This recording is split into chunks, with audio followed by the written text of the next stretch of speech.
बघा हे पहा शिंगणापूर रोडकडे जाणारा हा पूल आहे आणि या शेजारी तुम्हाला दिसतंय की इथं काही दिवसापूर्वी टेम्पो पलटी झाला होता.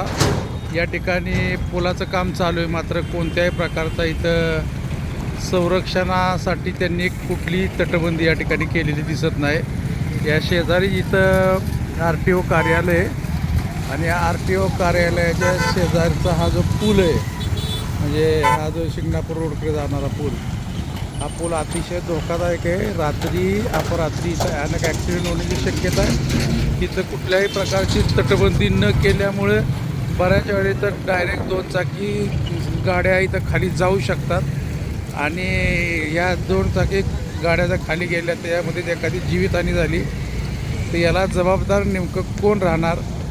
तर जो पण कोणी या पुलाचं काम करत असेल त्याची खरं तरी जबाबदारी बनते.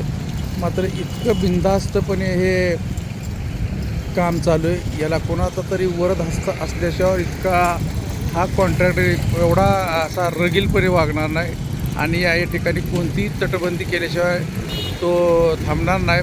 परवाच इथं एक ॲक्सिडेंट झालेला आहे, तरी देखील ही तटबंदी अद्याप इथं केलेली नाही.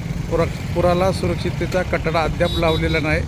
पुन्हा एकदा कोणाचा तरी जीव जावा याची वाट पाहत आहे की काय कॉन्ट्रॅक्टर.